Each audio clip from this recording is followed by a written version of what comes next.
Un après-midi ensoleillé d'avril 2009, Thomas Lavigne jouait au frisbee avec sa fille Emma dans le parc municipal de Sainte-Colombe, un paisible village de Bourgogne.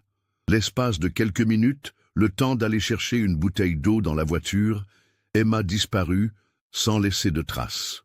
15 ans plus tard, lors de la rénovation d'une vieille bibliothèque, une découverte bouleversante révélerait une vérité que personne n'aurait pu imaginer et changerait à jamais la définition du mot « famille » pour les Lavigne. Avant de continuer avec l'histoire d'Emma Lavigne, si vous appréciez les cas mystérieux comme celui-ci, n'oubliez pas de vous abonner à la chaîne et d'activer les notifications. Nous avons de nouveaux cas chaque semaine qui vont vous tenir en haleine. Maintenant, retournons à Sainte-Colombe et découvrons comment tout a commencé. Sainte-Colombe était l'un de ces villages français où le temps semblait s'être arrêté quelque part entre le 19e et le 20e siècle. Avec ses 2847 habitants, ses maisons en pierre blonde typiques de la Bourgogne et sa place centrale dominée par une église romane du XIIe siècle, le village incarnait la tranquillité rurale française. Les rues pavées résonnaient du claquement des sabots des chevaux de trait que quelques agriculteurs utilisaient encore pour les travaux des champs, et l'air embaumait perpétuellement le pain frais de la boulangerie Mercier et les roses grimpantes qui ornaient la plupart des façades. Les habitants se connaissaient tous, partageaient les mêmes traditions séculaires et vivaient au rythme des saisons viticoles. Le marché du jeudi matin rassemblait toute la communauté autour des étals de légumes, fromages et vins locaux, et les conversations portaient généralement sur la météo, les récoltes et les derniers potins du village. Crime et violence semblaient des concepts appartenant à un autre monde, celui des grandes villes lointaines qu'on voyait parfois aux informations télévisées. Emma Lavigne était née dans cette atmosphère de sécurité absolue le 15 septembre 2001, fille unique de Thomas et Mathilde Lavigne. Thomas, 34 ans, travaillait comme technicien dans l'unique entreprise industrielle du canton, une petite usine de composants électroniques située à 10 km de Sainte-Colombe. C'était un homme grand et mince, aux cheveux châtains toujours légèrement ébouriffés, qui portait invariablement des chemises à carreaux et des jeans délavés. Ses collègues le décrivaient comme quelqu'un de fiable, ponctuel et discret, qui ne parlait jamais de ses problèmes personnels, mais s'illuminait dès qu'on mentionnait sa fille. Mathilde, 31 ans, enseignait le français et l'histoire au collège de Beaune, une ville voisine plus importante. Elle était une femme élégante aux cheveux auburn qu'elle portait toujours en chignon soigné, passionnée de littérature classique et de jardinage. Malgré sa profession qui l'amenait à côtoyer quotidiennement des adolescents difficiles, elle avait gardé une vision optimiste de la nature humaine et une confiance absolue en la bonté fondamentale des gens. Le couple s'était rencontré en 1998 lors d'un festival de musique classique à Dijon. Thomas, qui n'était pourtant pas mélomane, y accompagnait un ami musicien, tandis que Mathilde y assistait par passion personnelle. Leur histoire d'amour avait été simple et évidente. Ils partageaient les mêmes valeurs de famille, de simplicité et d'authenticité. Leur mariage en 2000 avait été célébré dans l'intimité, entourés uniquement de leurs familles respectives et de quelques amis proches. Emma était l'enfant qu'ils avaient ardemment désiré. Après 2 fausses couches qui avaient profondément marqué Mathilde, sa naissance avait été vécue comme un miracle. C'était une fillette aux boucles blondes qui lui arrivait aux épaules, aux yeux bleus pétillants de malice et au sourire contagieux qui illuminait son visage criblé de taches de rousseur. Elle portait presque toujours des robes colorées. Sa préférée était rouge, avec des petites cerises brodées, et des sandales en cuir qu'elle refusait obstinément de lasser correctement, préférant les laisser pendre de manière désinvolte. La personnalité d'Emma était un mélange fascinant de curiosité insatiable et de tendresse naturelle. Elle posait constamment des questions sur tout ce qui l'entourait. Pourquoi les feuilles changèrent de couleur en automne? Comment les oiseaux savaient construire leur nid? Si les fourmis avaient des familles comme les humains? Thomas et Mathilde s'émerveillaient de son intelligence précoce et de sa capacité à établir des connexions surprenantes entre des concepts apparemment disparates. À l'école primaire de Sainte-Colombe, Emma était une élève brillante, mais pas studieuse. Elle préférait regarder par la fenêtre et inventer des histoires sur les nuages plutôt que de se concentrer sur ses exercices de mathématiques. Madame Fontaine, son institutrice, la décrivait comme une enfant lumineuse qui comprend tout instantanément mais qui s'ennuie vite si on ne stimule pas son imagination. Emma adorait par-dessus tout passer du temps avec son père. Chaque samedi matin, ils partaient ensemble explorer les environs du village. Ramasser des champignons en forêt, observer les oiseaux près de l'étang communal, ou simplement se promener en bavardant de tout et de rien. Thomas lui avait appris à reconnaître les différentes espèces d'arbres, à identifier les traces d'animaux dans la boue et à construire des cabanes avec des branches mortes. Ces moments privilégiés étaient devenus leur rituel sacré, un temps exclusivement réservé à leur complicité père-fille. Les dimanches après-midi étaient souvent consacrés aux activités familiales, pique-niques quand le temps le permettait, visites de châteaux de la région, ou simplement jardinage dans leur petit potager derrière la maison. Emma avait sa propre parcelle de terrain où elle cultivait des radis et des tournesols, avec un sérieux touchant, arrosant religieusement ses plantations chaque soir et prenant des notes dans un petit carnet pour suivre leur croissance. La maison des Lavignes se situait dans la rue des Tilleuls, une voie tranquille bordée d'arbres centenaires qui donnait une ombre apaisante pendant les chaleurs estivales.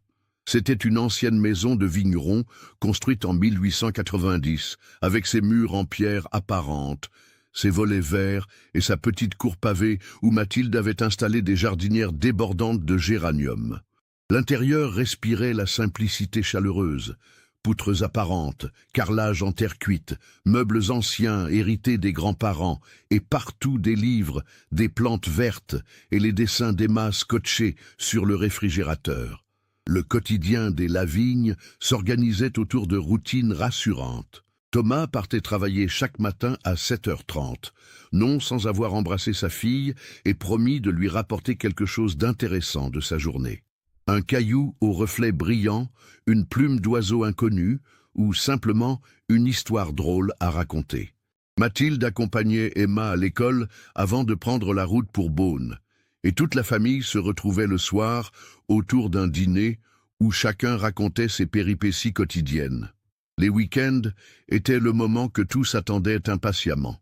Emma se réveillait souvent avant ses parents et venait se glisser dans leur lit pour des câlins matinaux qui pouvaient durer 1 heure entière. Puis venaient les petits déjeuners prolongés, les projets d'activités débattus en famille et ces longues journées sans contraintes horaires où le temps semblait s'étirer à l'infini. Le 25 avril 2009 était un samedi comme les autres, marqué par cette routine familiale que les Lavignes chérissaient tant. Le printemps s'installait définitivement en Bourgogne, apportant ses premières vraies chaleurs et ses promesses d'été proche. Les cerisiers du village étaient en pleine floraison, transformant les rues en chemins féeriques tapissés de pétales roses et blancs que le vent faisait danser comme des confettis naturels. Ce samedi matin du 25 avril 2009 avait commencé par le réveil joyeux d'Emma vers 7h30. Sautillant pieds nus sur le carrelage froid de la cuisine pour rejoindre ses parents qui prenaient leur café. Elle portait sa robe préférée, celle aux petites cerises, et ses cheveux blonds formaient un halo ébouriffé autour de son visage encore gonflé de sommeil. Comme chaque week-end, elle grimpa sur les genoux de Thomas pour partager son croissant, bavardant avec animation des projets qu'elle avait pour la journée. « Papa, on peut aller au parc aujourd'hui ? J'ai apporté mon nouveau frisbee de l'école, tu sais, celui que maîtresse nous a donné pour la kermesse. » Thomas sourit en embrassant le sommet de sa tête blonde. Le parc municipal était effectivement l'un de leurs lieux de promenade favoris, surtout par ce temps magnifique qui invitait à profiter du plein air. Après un petit déjeuner tranquille, ponctué des bavardages incessants d'Emma et des rires de ses parents, la famille Lavigne se prépara pour leur sortie traditionnelle. Mathilde opta finalement pour rester à la maison afin de s'occuper de ses plantations et rattraper quelques corrections de copies, encourageant Thomas et Emma à profiter de leur moment père-fille habituel. Vers 14h30, Thomas et Emma quittèrent la maison, Emma serrant précieusement son frisbee multicolore contre sa poitrine. Le trajet jusqu'au parc municipal ne prenait que 10 minutes à pied, traversant le centre du village, où ils croisèrent plusieurs connaissances, qui les saluèrent chaleureusement. Madame Bertrand, l'épicière, leur fit même un signe amical depuis sa devanture, remarquant plus tard aux gendarmes qu'Emma semblait particulièrement heureuse et excitée ce jour-là. Le parc municipal de Sainte-Colombe s'étendait sur environ 3 hectares, au sud du village, bordé d'un côté par la route départementale et de l'autre par un petit bois de chênes et de hêtres. Aménagé dans les années 1960, il comprenait une aire de jeux pour enfants avec balançoires et toboggans, plusieurs tables de pique-nique en bois, un terrain de pétanque très fréquenté par les anciens du village et une vaste pelouse centrale parfaite pour les jeux de ballon. Ce samedi après-midi printanier, le parc connaissait une affluence habituelle pour la saison. Une dizaine de familles profitaient du beau temps. Les époux Martineau avec leurs 3 fils qui jouaient au football, la famille Rodriguez dont la fille de 5 ans s'amusait sur les balançoires sous la surveillance de sa grand-mère, et plusieurs couples d'âge mûr qui lisaient tranquillement sur les bancs à l'ombre des tilleuls centenaires. Thomas et Emma s'installèrent sur la pelouse centrale, suffisamment éloignés des autres familles pour avoir l'espace nécessaire à leur jeu sans déranger personne. Emma était dans un de ces jours particulièrement énergiques, courant dans tous les sens avec son frisbee, tentant des lancers acrobatiques qui l'amusaient énormément, même quand ils se soldaient par des échecs spectaculaires. « Regarde papa, je vais essayer de le lancer en tournant sur moi-même !» s'exclamait-elle, avant de s'élancer dans une pirouette approximative qui envoyait invariablement le frisbee dans la direction opposée à celle visée. Thomas riait de bon cœur en courant récupérer le disque volant, encourageant sa fille dans ses expérimentations créatives. Ils jouèrent ainsi pendant près d'1 heure, alternant entre frisbee et cache-cache improvisé derrière les arbres bordant la pelouse. Emma découvrit une coccinelle qu'elle observa avec fascination pendant plusieurs minutes, posant ses questions habituelles sur la vie de ces petites créatures. Thomas s'émerveillait comme toujours de sa curiosité naturelle et de sa capacité à s'étonner des choses les plus simples. Vers 15h45, Thomas réalisa qu'il avait oublié d'apporter de l'eau pour sa fille, qui commençait à montrer des signes de soif après toute cette activité physique. Emma était assise sous un platane, tentant de tresser une couronne avec des pâquerettes qu'elle avait cueillies dans l'herbe, complètement absorbée par sa création artistique. « Ma puce, je vais juste chercher une bouteille d'eau dans la voiture. Tu veux bien m'attendre ici ? Je reviens dans 2 minutes, lui dit Thomas en désignant sa Renault de Mégane garée sur le parking du parc, visible depuis leur emplacement à environ 50 mètres de distance. Emma leva brièvement les yeux de sa couronne de fleurs, hocha la tête distraitement et retourna aussitôt à son ouvrage, tirant la langue dans un effort de concentration touchant. Thomas nota mentalement sa position exacte, sous le grand platane près du terrain de pétanque, et se dirigea d'un pas rapide vers sa voiture. Le parking était situé légèrement en contrebas de la pelouse, accessible par un sentier en gravier qui serpentait entre quelques buissons de forsythias en fleurs. Thomas dut fouiller quelques instants dans son coffre pour retrouver la bouteille d'eau qu'il pensait y avoir laissée la semaine précédente. Il tomba finalement sur une bouteille entamée coincée sous un sac de sport, vérifia qu'elle était encore bonne, et remonta aussitôt vers la pelouse. Tout ce trajet aller-retour n'avait duré que 4 minutes au maximum. Thomas était certain de ce délai car il avait machinalement consulté sa montre en quittant Emma, 15h47, et de nouveau en constatant sa disparition, 15h51. 4 minutes pendant lesquelles son monde allait basculer à jamais. Quand Thomas atteignit le platane sous lequel il avait laissé sa fille, celle-ci avait disparu. La couronne de pâquerettes inachevées gisait dans l'herbe, quelques fleurs éparpillées, comme si Emma était partie précipitamment au milieu de son activité. Le frisbee multicolore reposait à 2 mètres de là, abandonné près du tronc de l'arbre. « Emma ? Emma !» appela Thomas, pensant d'abord qu'elle s'était cachée pour lui faire une surprise, une habitude qu'elle avait développée ces dernières semaines. Il fouilla rapidement derrière les arbres voisins, scruta les buissons environnants, éleva la voix. « Emma, ce n'est pas drôle, viens ici !» Le silence qui lui répondit fit naître les premières pointes d'angoisse dans sa poitrine. Emma était une enfant obéissante qui ne s'éloignait jamais sans prévenir, surtout quand son père l'appelait avec cette intonation légèrement autoritaire qu'elle connaissait bien. Thomas commença à courir d'un groupe de famille à l'autre, demandant si quelqu'un avait vu une petite fille blonde en robe rouge. Madame Rodriguez, qui surveillait sa petite-fille sur les balançoires, se souvenait avoir aperçu Emma sous le platane quelques minutes plus tôt, mais ne l'avait pas vue partir. Monsieur Martineau et ses fils confirmèrent avoir remarqué la fillette, mais étaient trop concentrés sur leur match de football pour avoir fait attention à ses déplacements.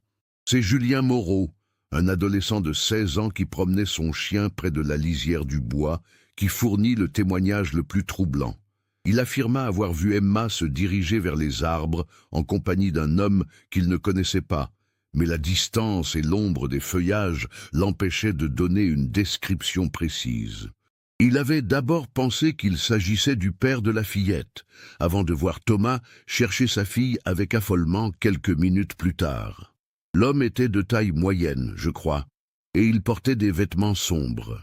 Je ne pourrais pas reconnaître son visage, j'étais trop loin et mon chien tirait sur sa laisse pour renifler quelque chose, expliqua Julien aux gendarmes qui l'interrogèrent plus tard. Mais j'ai eu l'impression qu'Emma le connaissait. Elle marchait à côté de lui naturellement, sans résister ni paraître effrayée. À 16h10, après 20 minutes de recherche infructueuse et de questions posées à tous les présents, Thomas composa le 17 sur son téléphone portable avec des mains tremblantes. Sa voix se brisa quand il prononça les mots qu'aucun parent ne devrait jamais avoir à dire « Ma fille a disparu ». Emma Lavigne, 7 ans, cheveux blonds, robe rouge, parc municipal de Sainte-Colombe. Venez vite, s'il vous plaît. L'arrivée des gendarmes 15 minutes plus tard marqua le début du cauchemar le plus long de la vie de Thomas et Mathilde Lavigne.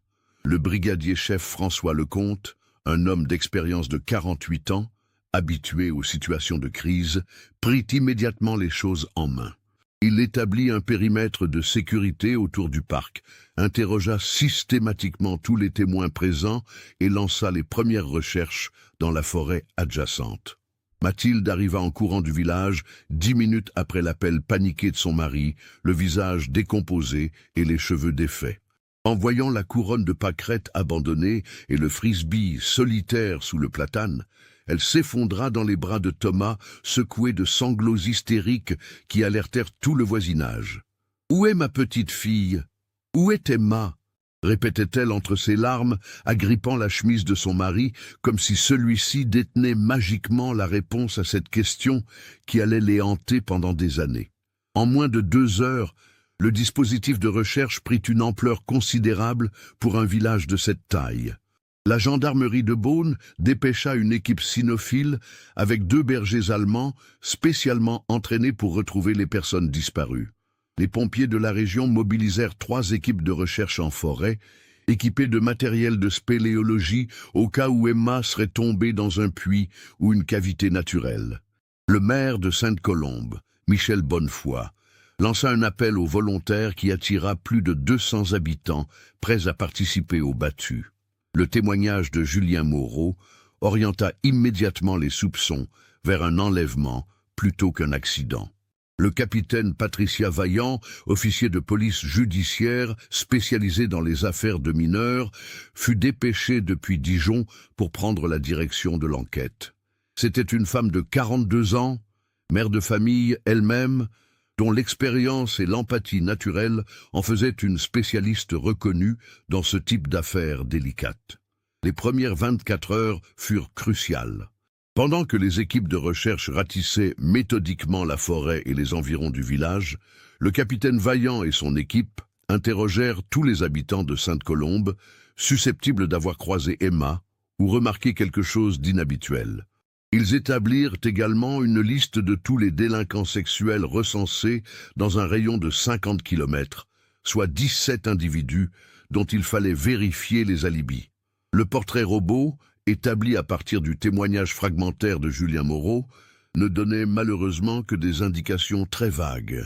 Homme de corpulence moyenne, âgé entre 30 et 50 ans, cheveux foncés, vêtu d'un pantalon et d'une veste sombre. Cette description pouvait correspondre à la moitié de la population masculine de la région, ce qui compliquait considérablement les recherches. Les médias s'emparèrent rapidement de l'affaire. Le journal local, La République de Saône-et-Loire, consacra sa une du lundi à la disparition d'Emma avec une photo de la fillette souriante dans sa robe aux cerises rouges. Les chaînes de télévision régionales envoyèrent des équipes sur place, transformant le paisible village en plateau de tournage improvisé où journalistes et caméramens se bousculaient pour recueillir les témoignages des habitants. Thomas et Mathilde acceptèrent de participer à l'émission Perdu de vue, diffusée sur France 2, espérant que la médiatisation nationale de l'affaire permettrait de retrouver leur fille. Leur apparition à l'écran, le jeudi suivant la disparition, émut des millions de téléspectateurs. Mathilde, épuisée par 4 nuits blanches, supplia d'une voix brisée. « Si quelqu'un détient Emma, je vous en prie, rendez-la nous. Elle n'a que 7 ans. Elle a besoin de sa famille.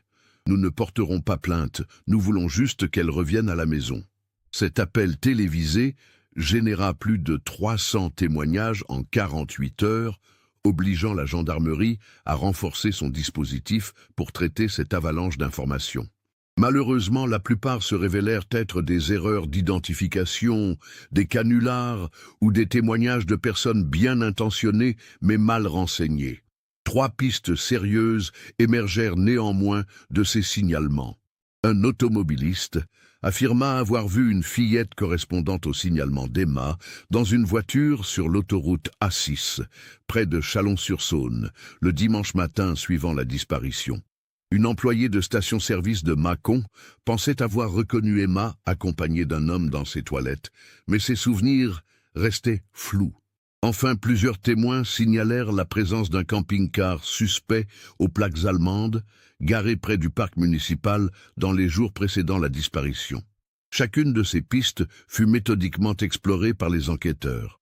L'autoroute fut passée au peigne fin, les caméras de surveillance analysées, les campings de la région visités. Le camping-car allemand fut finalement retrouvé près de Lyon, occupé par un couple de retraités bavarois en voyage touristique, dont l'alibi fut rapidement établi. Au bout de 3 semaines d'investigation intensive, le capitaine Vaillant dut se rendre à l'évidence. Malgré les moyens considérables déployés, l'enquête piétinait faute d'éléments concrets. Les recherches sur le terrain furent progressivement réduites, même si des battues ponctuelles continuèrent d'être organisées par les bénévoles locaux pendant plusieurs mois. Le village de Sainte-Colombe, traumatisé par cette tragédie, ne retrouva jamais complètement sa sérénité d'antan. Les parents accompagnaient désormais systématiquement leurs enfants dans leurs déplacements.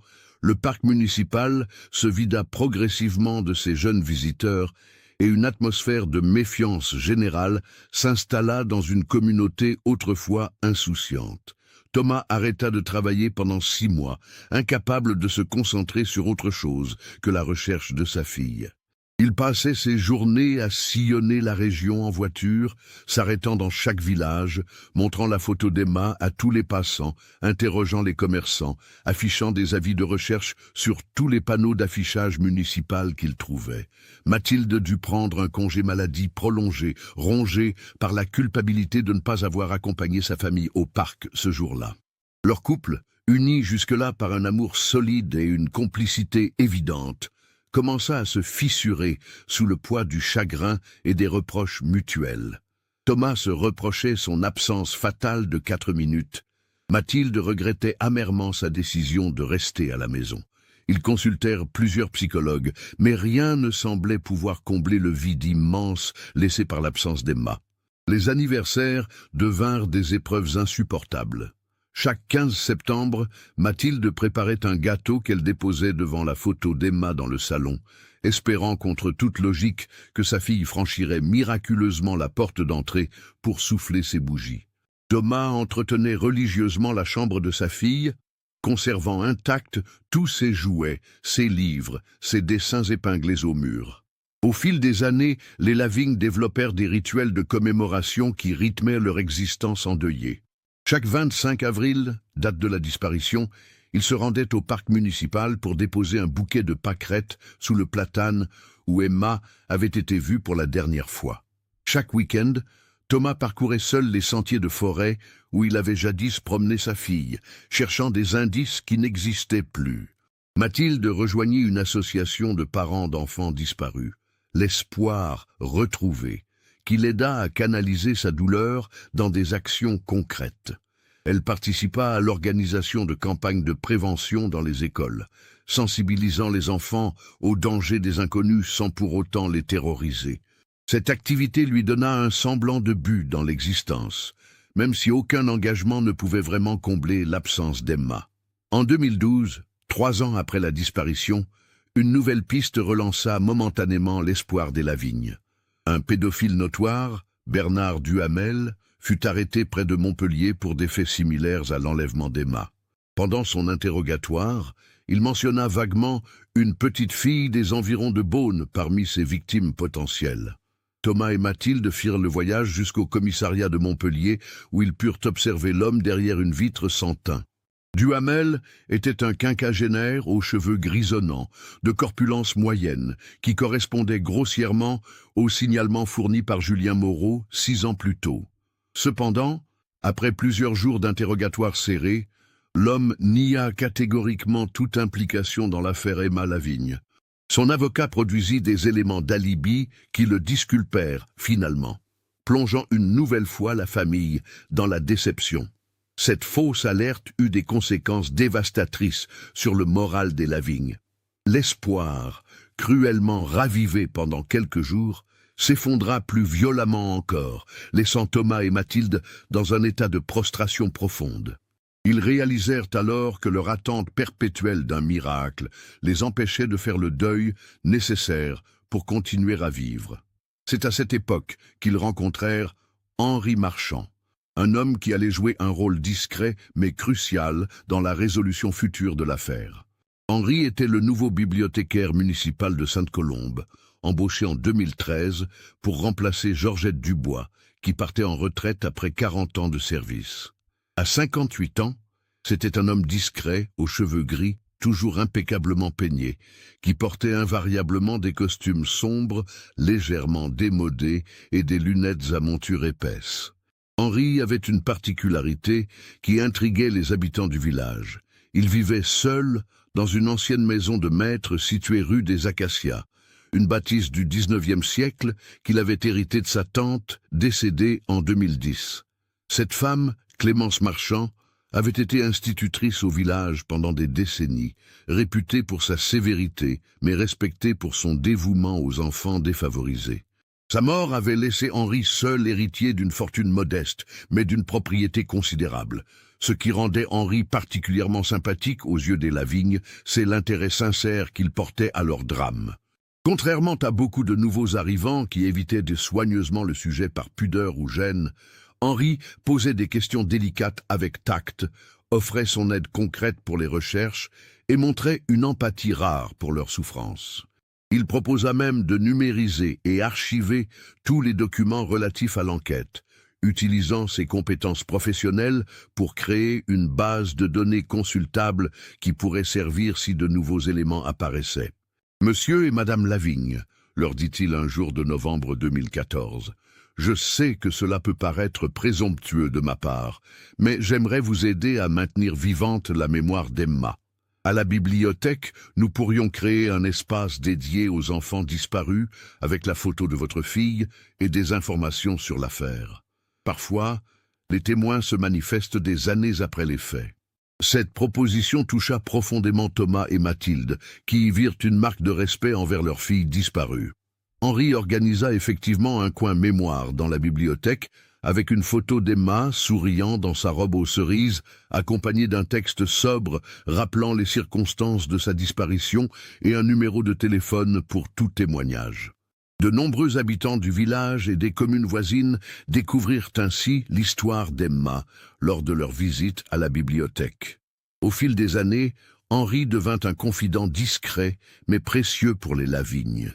Il les invitait parfois à prendre le thé chez lui, dans sa grande maison silencieuse, écoutant leurs épanchements avec une patience infinie.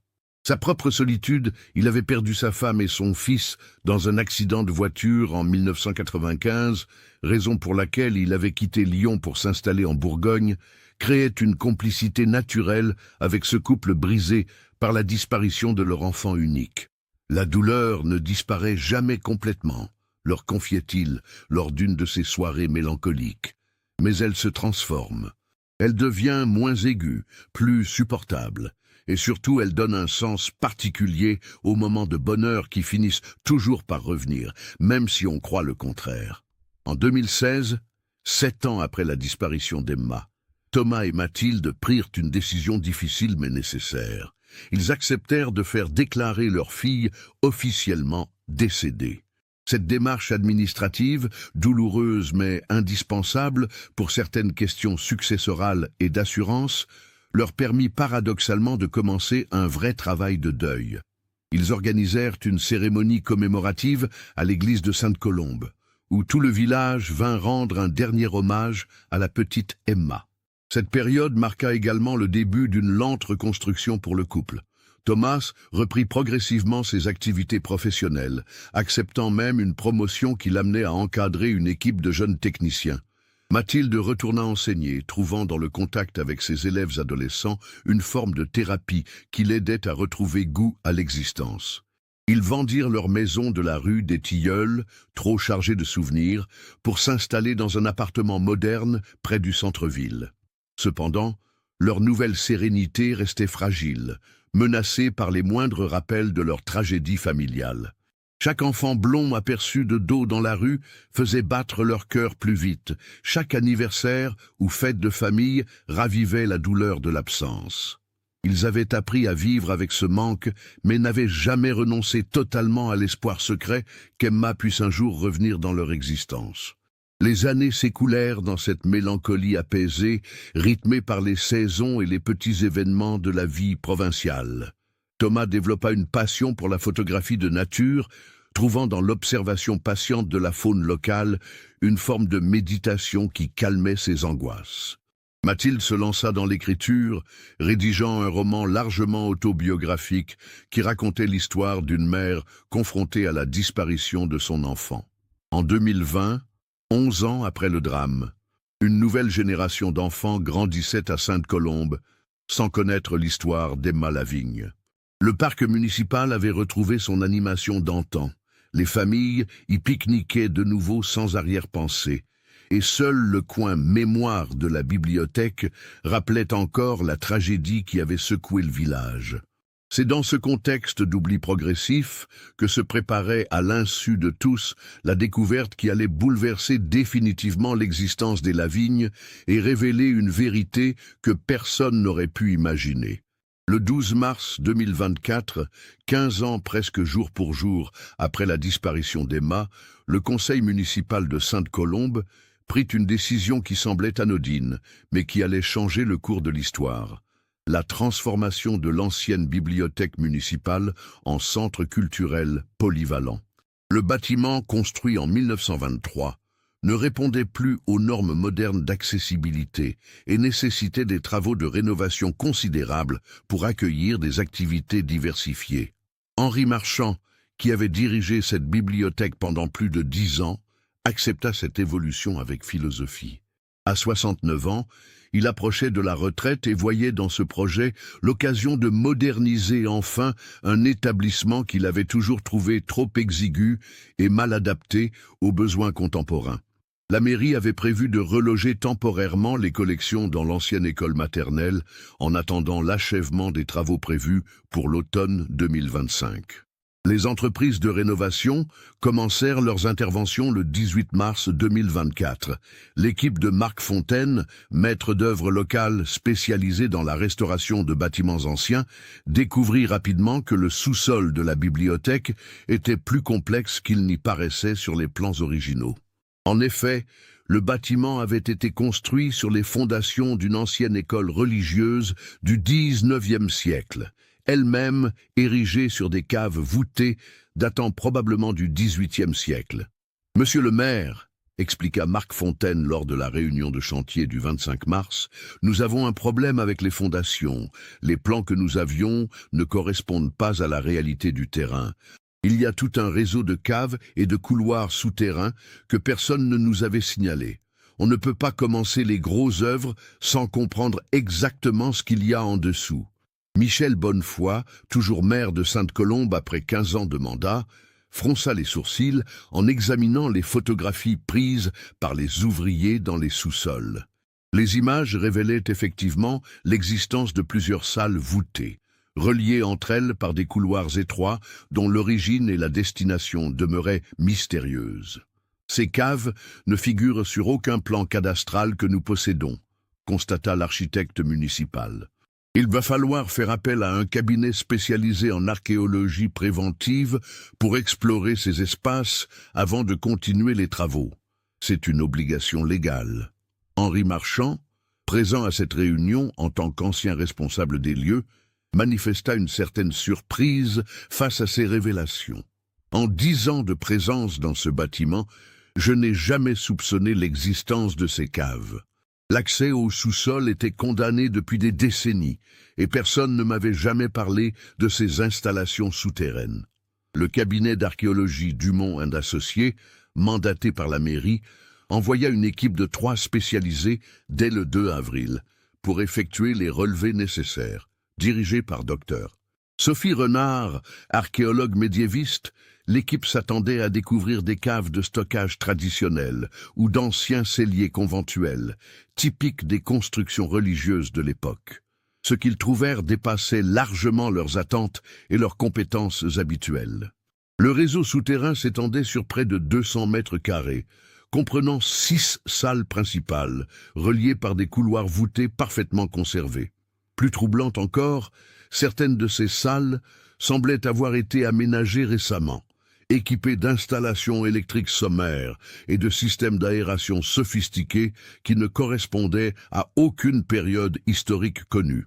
Nous avons affaire à quelque chose d'inhabituel, confia Dr Renard au maire lors de son rapport préliminaire du 5 avril. Ces caves sont d'origine ancienne, probablement 18e siècle, mais elles ont été rénovées et habitées récemment. Nous avons trouvé des traces d'occupation moderne, restes de nourriture, vêtements, mobilier rudimentaire. Il semble qu'une personne ait vécu dans ces souterrains, peut-être pendant des années. Cette découverte intrigua profondément les autorités locales. Qui avait pu s'installer clandestinement dans les sous-sols de la bibliothèque municipale? Comment cette occupation avait-elle pu passer inaperçue pendant des années? Et surtout, où se trouvait maintenant cet occupant mystérieux? Le 8 avril, alors que l'équipe d'archéologues poursuivait ses investigations, ils firent une découverte qui allait transformer cette curiosité historique en affaire criminelle majeure. Dans la dernière salle du réseau souterrain, la plus éloignée de l'entrée principale, ils trouvèrent ce qui ressemblait à un véritable appartement souterrain. Une chambre meublée d'un lit, d'une armoire et d'une commode. Une kitchenette équipée d'un réchaud à gaz et d'un petit réfrigérateur, et même un coin bureau avec une table, une chaise et des étagères remplies de livres. Mais le plus troublant était ailleurs. Sur les murs de cette chambre souterraine, des dizaines de photographies étaient épinglées. Des clichés d'enfants du village pris à leur insu, des plans du parc municipal annotés, des coupures de journaux relatant la disparition d'Emma Lavigne, et surtout une série de portraits d'Emma elle-même, visiblement pris à différentes époques de sa croissance. Dr Renard, comprenant immédiatement la gravité de sa découverte, interrompit aussitôt les fouilles et contacta la gendarmerie. « Nous venons de tomber sur quelque chose qui dépasse largement le cadre archéologique », déclara-t-elle au capitaine Vaillant, toujours en poste 15 ans après sa première enquête sur la disparition d'Emma. « Je pense que vous devriez venir voir ça immédiatement. » L'arrivée de l'équipe d'investigation criminelle dans les sous-sols de la bibliothèque marqua le début d'une nouvelle phase dans l'affaire Emma Lavigne. 15 ans après, l'enquête qui semblait définitivement classée rebondissait de la manière la plus inattendue qui soit. L'investigation des sous-sols de la bibliothèque révéla progressivement l'existence d'un véritable bunker clandestin, aménagée avec un soin méticuleux et une planification qui donnait le frisson. Le capitaine Vaillant, accompagné d'une équipe de techniciens de l'identité judiciaire, découvrit un espace de vie souterrain d'environ 40 mètres carrés, divisé en plusieurs pièces fonctionnelles qui témoignaient d'une occupation prolongée. La chambre principale contenait un lit, une place soigneusement faite, une armoire remplie de vêtements masculins de tailles diverses et d'époques différentes, comme si l'occupant les avait accumulés au fil des années. Sur la table de nuit, un journal intime relié de cuir noir attira immédiatement l'attention des enquêteurs. Les premières pages, datées de septembre 2010, révélaient l'existence d'un plan minutieusement orchestré sur plusieurs années. Aujourd'hui, j'ai commencé les travaux d'aménagement de ma nouvelle maison, écrivait la main inconnue dans une écriture appliquée. Personne ne soupçonne l'existence de ces caves. J'ai accès à la bibliothèque par mon travail, ce qui me permet de venir et repartir sans éveiller les soupçons. Dans quelques mois, quand tout sera prêt, je pourrai enfin accueillir Emma comme elle le mérite. Cette première mention du prénom d'Emma fit frémir les enquêteurs. Le journal contenait des dizaines de pages détaillant l'observation systématique de la fillette et de sa famille, avec des annotations sur leurs habitudes, leurs horaires, leurs lieux de promenade favoris. L'auteur de ces lignes avait manifestement étudié la vie des Lavigne pendant des mois avant de passer à l'action. « Emma a grandi plus vite que je ne l'aurais cru », notait l'homme en novembre 2023. « Elle a maintenant 22 ans et commence à poser des questions sur son passé. Je lui ai toujours dit que sa vraie famille l'avait abandonnée, que j'étais le seul à l'aimer vraiment. Mais ses souvenirs d'enfance remontent parfois à la surface, et je dois redoubler de vigilance. » Cette entrée bouleversa littéralement les enquêteurs. Emma était donc vivante. Elle avait grandi en captivité pendant 15 ans dans ce bunker souterrain, manipulée psychologiquement par son ravisseur qui avait réussi à lui faire croire que sa propre famille l'avait rejetée. L'ampleur de cette manipulation et de cet emprisonnement dépassait tout ce que l'équipe d'investigation avait pu imaginer. Le capitaine Vaillant ordonna immédiatement la fouille systématique de tout le réseau souterrain. Dans une salle adjacente, les techniciens découvrirent ce qui ressemblait à une école improvisée.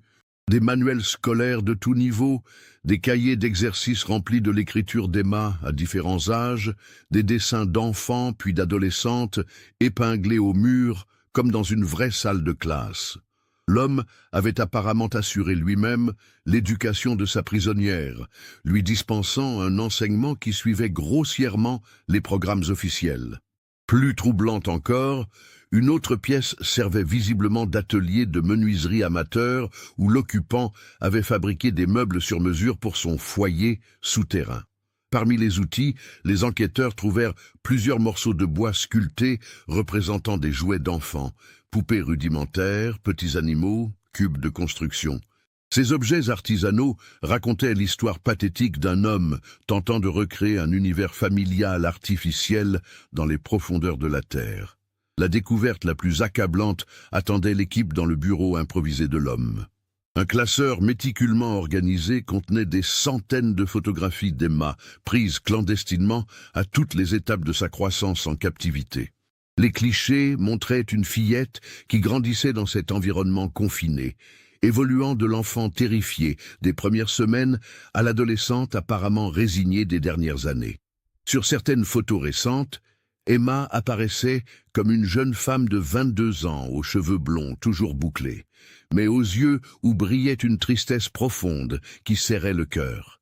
Elle portait des vêtements simples, probablement confectionnés par son ravisseur, et son visage gardait quelque chose de l'innocence enfantine qu'elle avait conservée malgré les années d'emprisonnement. « Mon Dieu !» murmura le capitaine Vaillant en feuilletant ce terrible album. « Cette pauvre enfant a été privée de toute sa jeunesse. Il faut la retrouver immédiatement. » L'analyse du journal révéla progressivement l'identité probable du ravisseur. Les références répétées à son travail à la bibliothèque, sa connaissance intime du bâtiment et de ses accès, ses mentions de Madame Dubois, l'ancienne bibliothécaire, désignaient clairement Henri Marchand comme le suspect principal. L'homme qui avait témoigné tant de compassion aux parents d'Emma, qui avait créé l'espace mémoire dans la bibliothèque, était vraisemblablement celui qui détenait leur fille depuis 15 ans. Le capitaine Vaillant ordonna immédiatement la surveillance discrète de la maison d'Henri Marchand, rue des Acacias. L'objectif était de confirmer sa présence sur place et de localiser Emma avant de lancer l'assaut, car les dernières entrées du journal laissaient craindre le pire. L'homme semblait de plus en plus instable, évoquant des voix qui lui conseillaient de protéger Emma des influences extérieures et de préserver leur secret à tout prix. La maison de maître d'Henri Marchand, observée depuis un véhicule banalisé, semblait parfaitement normale, vue de l'extérieur. Les volets étaient ouverts, de la lumière filtrait aux fenêtres le soir, et les voisins confirmaient avoir aperçu Henri dans son jardin les jours précédents. Rien ne laissait supposer qu'une jeune femme était retenue prisonnière entre ces murs bourgeois. Cependant, l'analyse plus poussée du journal apporta une précision cruciale. Henri ne gardait pas Emma dans sa maison principale, mais dans un refuge secret qu'il avait aménagé dans l'ancien abri de tante Clémence. Cette mention intrigua les enquêteurs jusqu'à ce qu'ils découvrent, en consultant les archives municipales, que la propriété Marchand possédait un abri anti-aérien construit pendant la Seconde Guerre mondiale, comme beaucoup de demeures bourgeoises de l'époque. Le 15 avril 2024, soit une semaine après la découverte du bunker de la bibliothèque, l'équipe du capitaine Vaillant était prête à intervenir. Mais avant de donner l'assaut, il fallait prévenir Thomas et Mathilde Lavigne de cette incroyable découverte.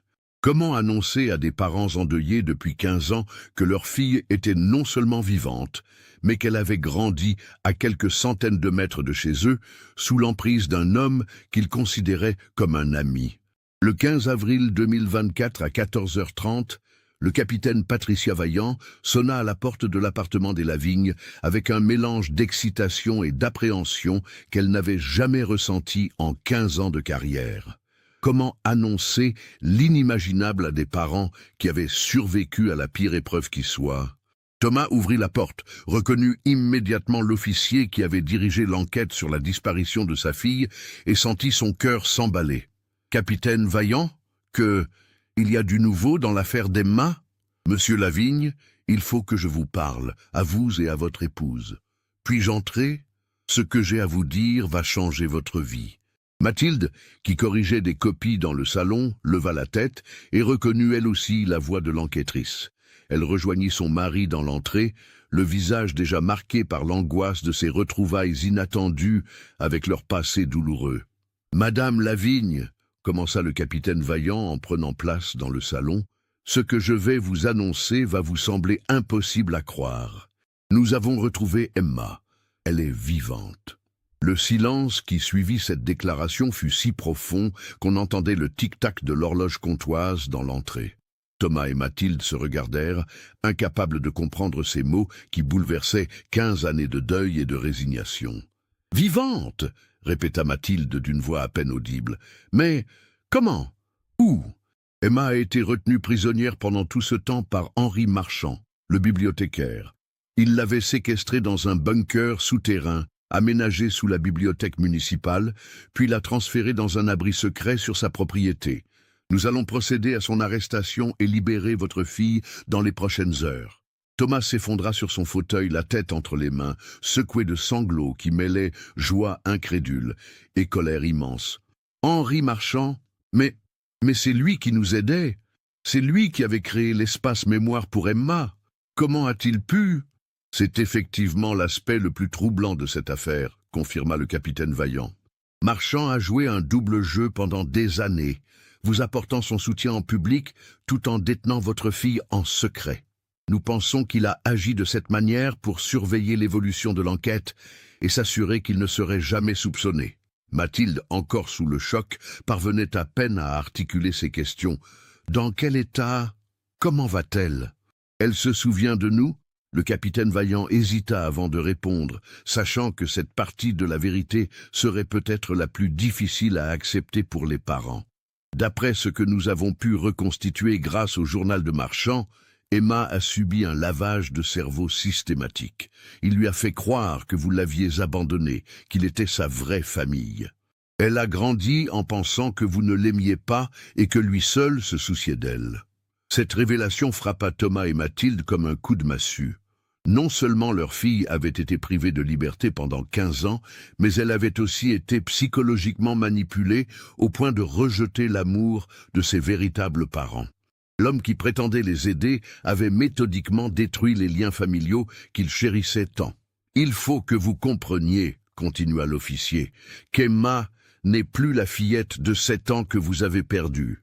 C'est maintenant une jeune femme de 22 ans qui ne vous reconnaîtra peut-être pas immédiatement et qui pourrait même vous rejeter dans un premier temps. La déprogrammation de ce type de manipulation mentale peut prendre des mois, voire des années.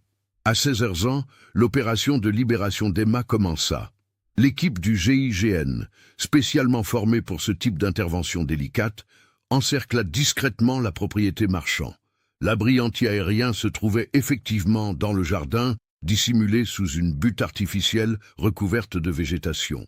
L'entrée, camouflée par une porte métallique peinte en vert pour se confondre avec l'environnement, était invisible pour qui ne connaissait pas son emplacement exact. Le capitaine Vaillant, équipé d'un micro-cravate et d'une caméra portative, descendit la première dans l'abri pour évaluer la situation. Ce qu'elle découvrit la bouleversa profondément. Un espace souterrain aménagé avec un soin pathologique, reproduisant l'apparence d'un foyer familial normal. Salon avec canapé et télévision, cuisine équipée, chambre décorée comme celle d'une adolescente, et même une petite bibliothèque remplie de livres choisis. Emma se trouvait dans le salon, assise sur le canapé, lisant tranquillement un roman d'Amélie Nothomb. En voyant surgir cet inconnu en uniforme, elle ne manifesta ni peur ni surprise, mais plutôt une forme de résignation lasse, comme si elle s'attendait depuis longtemps à ce moment. « Bonjour Emma », dit doucement le capitaine Vaillant en s'approchant avec précaution. « Je suis officier de police. Je suis venu pour vous emmener retrouver vos parents. » Emma leva vers elle des yeux bleus devenus graves, si différents du regard pétillant de la fillette des photographies. « Mes parents m'ont abandonnée quand j'étais petite, » répondit-elle d'une voix calme mais froide. « Henri me l'a expliqué. Il est le seul à m'avoir jamais aimé vraiment. »« Emma, ce n'est pas vrai. Henri vous a menti. Vos parents, Thomas et Mathilde Lavigne, ne vous ont jamais abandonné. Ils vous ont cherché pendant 15 ans. Ils n'ont jamais cessé de vous aimer. » Un trouble évident passa dans le regard d'Emma. « Vous mentez. Henri m'a montré les journaux. Il m'a dit qu'ils avaient organisé une fête après ma disparition, qu'ils étaient contents d'être débarrassés de moi. » Le capitaine Vaillant réalisa l'ampleur de la manipulation psychologique subie par la jeune femme. Marchand avait non seulement détruit sa confiance en ses véritables parents, mais il avait aussi créé de faux souvenirs et de fausses preuves pour justifier son mensonge. « Emma, j'aimerais que vous veniez avec moi. Vous allez pouvoir parler avec vos vrais parents et découvrir la vérité. Si après ça vous voulez revenir ici, personne ne vous en empêchera.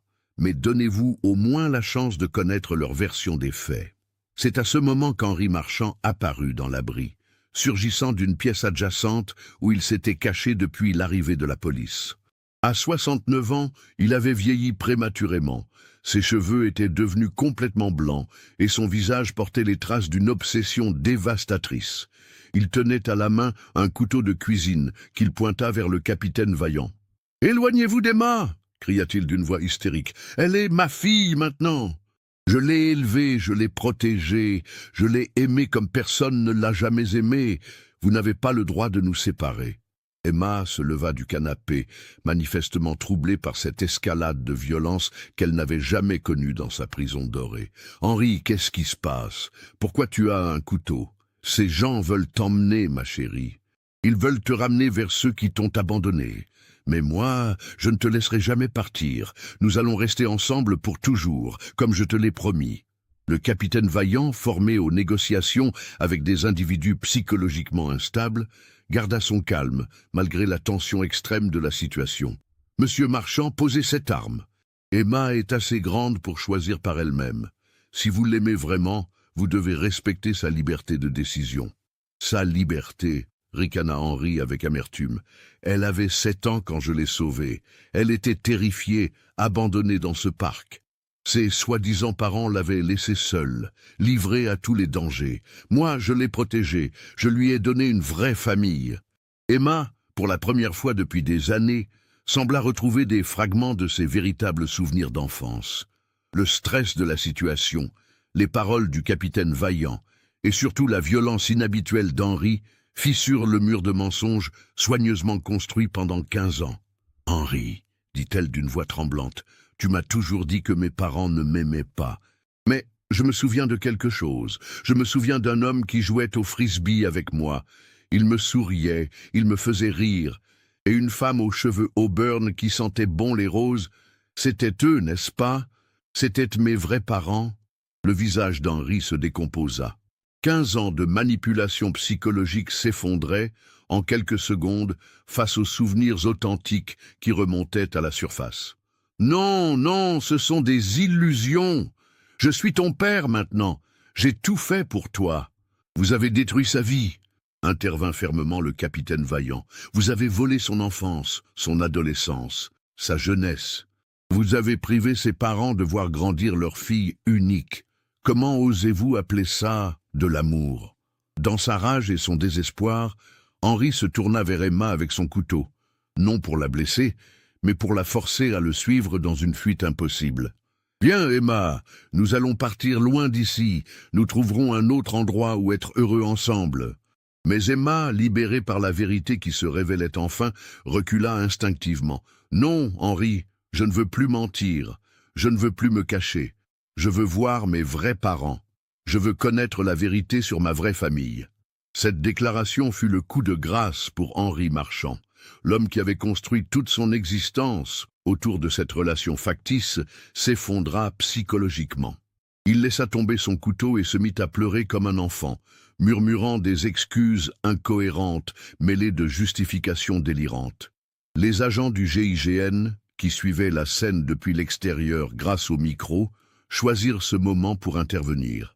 En quelques secondes, Henri fut maîtrisé et menotté, tandis qu'Emma était délicatement escortée vers la sortie de l'abri.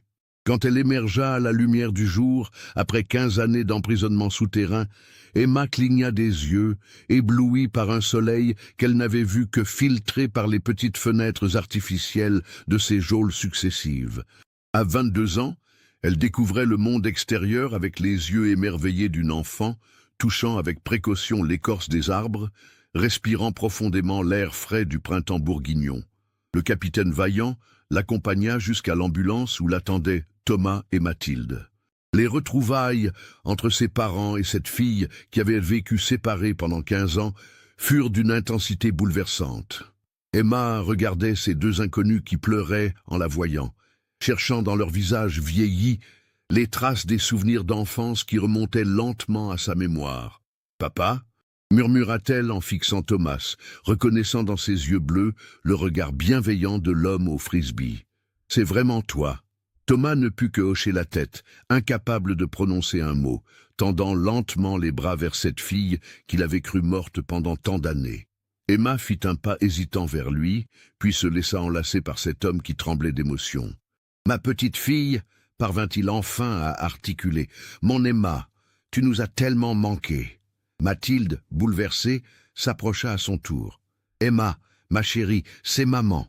Tu te souviens de moi ?» Emma la regarda longuement, puis tendit une main timide vers les cheveux auburn devenus gris, reconnaissant cette douceur familière qui l'avait bercée dans sa petite enfance.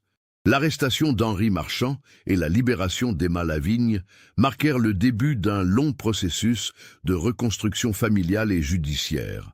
Henri fut immédiatement incarcéré à la maison d'arrêt de Dijon, où il sombra rapidement dans une dépression profonde, refusant de s'alimenter et répétant obsessionnellement qu'il avait sauvé Emma de l'abandon. Les expertises psychiatriques révélèrent une personnalité profondément perturbée, marquée par le deuil non résolu de sa propre famille décédée en 1995. Le procès qui s'ouvrit en septembre 2024 à la cour d'assises de Côte-d'Or révéla l'ampleur minutieuse de la planification de Marchand. Dès son arrivée à Sainte-Colombe, en 2013, il avait commencé à observer Emma et sa famille utilisant sa position de bibliothécaire pour accéder discrètement aux informations personnelles des habitants. Sa proximité feinte avec les Lavigne lui avait permis de connaître intimement leurs habitudes et de planifier l'enlèvement avec une précision chirurgicale. Les témoignages révélèrent qu'Henri avait passé près de 6 mois à aménager le bunker sous la bibliothèque, travaillant de nuit pour ne pas éveiller les soupçons. Il avait installé un système de ventilation sophistiqué, l'électricité et même un accès à Internet pour assurer l'éducation d'Emma. Son plan consistait à garder la fillette cachée jusqu'à sa majorité, puis à déménager avec elle vers une région reculée où ils pourraient vivre comme père et fille adoptive. Emma, devenue partie civile, témoigna avec un courage remarquable devant la cour. Elle décrivit 15 années de manipulation psychologique subtile mais constante, où Marchand alternait entre affection paternelle et menaces voilées. Il me disait que si je tentais de m'échapper, les gens me renverraient vers mes parents qui ne voulaient pas de moi. Il avait créé de fausses preuves, de faux articles de journaux prétendant que mes parents avaient fêté ma disparition, de fausses lettres où ils exprimaient leur soulagement d'être débarrassés de moi. La jeune femme expliqua également comment Marchand avait progressivement effacé ses souvenirs d'enfance, lui administrant des médicaments qui altéraient sa mémoire et remplaçant ses vrais souvenirs par des histoires inventées. Pendant des années, j'ai vraiment cru que mes parents ne m'aimaient pas. C'est seulement quand cette policière a mentionné leur nom et quand j'ai vu Henri avec ce couteau que tout est remonté d'un coup. Le verdict fut sans appel. Henri Marchand fut condamné à 25 ans de réclusion criminelle pour enlèvement et séquestration d'un mineur avec préméditation, violence psychologique et usurpation d'identité. Le président de la Cour souligna dans ses attendus la gravité exceptionnelle d'un crime qui a détruit non seulement la vie de la victime, mais aussi celle de toute une famille pendant 15 années. Pour Emma, la libération physique ne fut que le début d'un long processus de réadaptation. Accompagnée par une équipe de psychologues spécialisés dans les traumatismes de longue durée, elle dut réapprendre à vivre dans le monde extérieur, à faire confiance aux autres et surtout à reconstruire sa relation avec ses véritables parents. Les premiers mois furent particulièrement difficiles. Emma souffrait d'agoraphobie sévère après 15 ans de confinement, paniquait dans les espaces ouverts et avait du mal à supporter la présence de plus de 2 ou 3 personnes à la fois. Elle dormait mal, réveillée par des cauchemars où Henri revenait la chercher pour la ramener dans son bunker souterrain. Thomas et Mathilde firent preuve d'une patience infinie, comprenant que leur fille avait besoin de temps pour retrouver sa place dans une famille qu'elle avait été forcée d'oublier. Ils aménagèrent leur appartement pour qu'Emma dispose d'un espace personnel où elle pouvait se réfugier quand l'angoisse devenait trop forte. Ils respectèrent son rythme, acceptèrent ses refus de contact physique dans les premiers temps et l'encouragèrent à exprimer ses émotions sans jugement. Progressivement, les vrais souvenirs d'enfance d'Emma refirent surface.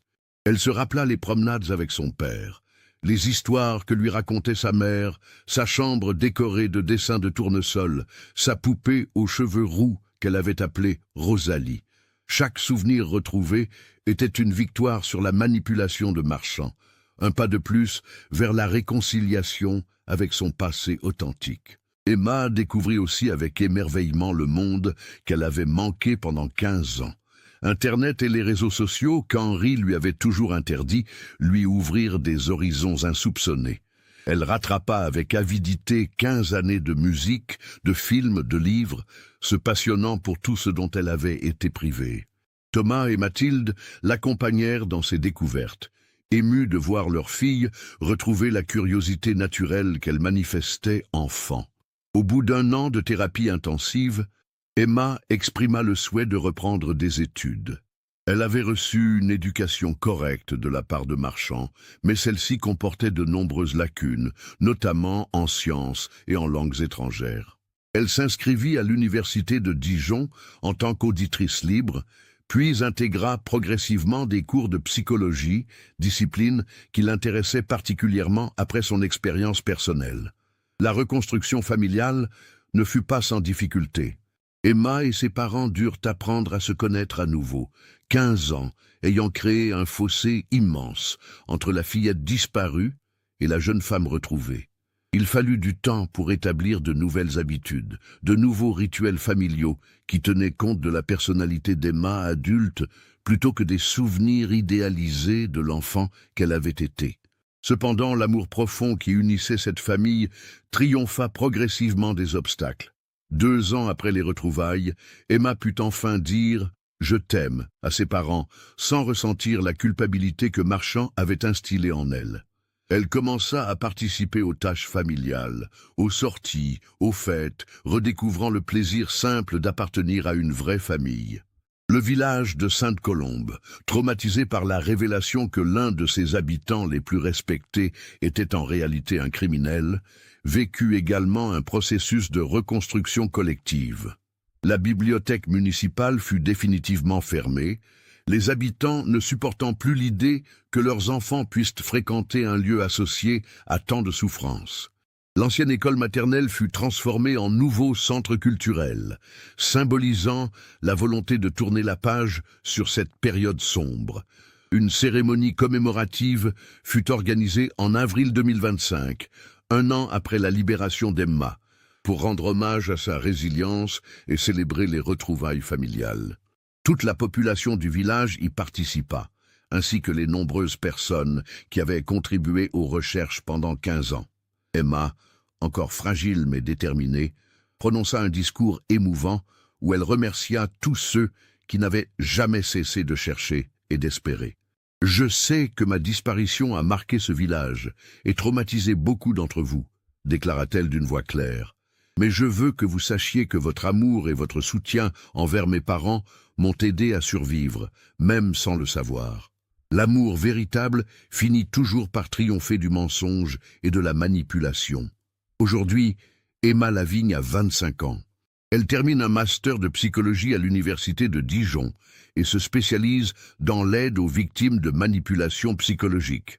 Elle vit en colocation avec d'autres étudiants ayant appris à faire confiance au monde extérieur tout en gardant des liens privilégiés avec ses parents. Elle sort avec un jeune homme bienveillant qui connaît son histoire et l'accompagne patiemment dans sa reconstruction personnelle. Thomas et Mathilde, maintenant quinquagénaires, ont retrouvé une sérénité qu'ils n'espéraient plus. Ils ont vendu leur appartement pour racheter une maison dans un village voisin, loin des souvenirs douloureux de Sainte-Colombe, mais assez proches pour qu'Emma puisse leur rendre visite régulièrement. Ils jardinent de nouveau ensemble, cuisinent en famille le dimanche et reconstituent patiemment le puzzle d'une vie familiale interrompue. L'affaire Emma Lavigne a également eu des répercussions nationales importantes. Elle a conduit à une révision des procédures de vérification des antécédents du personnel travaillant au contact des enfants et à la mise en place de protocoles de surveillance plus stricts pour les bâtiments publics susceptibles de receler des espaces cachés. La loi Emma, votée en 2025, renforce les sanctions contre les crimes de manipulation psychologique sur mineurs et améliore l'accompagnement des victimes de séquestration longue durée. Cette histoire nous rappelle que derrière les apparences les plus respectables peuvent se cacher les intentions les plus criminelles, mais aussi que l'amour familial et la détermination peuvent surmonter les épreuves les plus terribles. Elle nous enseigne que la vérité, même cachée pendant des années, finit toujours par éclater, et que l'espoir ne doit jamais être abandonné, même dans les situations les plus désespérées. Le courage d'Emma, la ténacité de ses parents et la solidarité de toute une communauté ont permis que justice soit rendue et qu'une famille brisée se reconstruise. Leur histoire, douloureuse mais finalement triomphante, continue d'inspirer tous ceux qui luttent contre l'adversité et croient en la force de l'amour véritable. Cette affaire nous interroge sur notre capacité à voir au-delà des apparences et à protéger les plus vulnérables de notre société.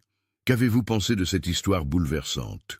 Imaginiez-vous qu'Emma puisse être retenue si près de ses parents pendant tout ce temps?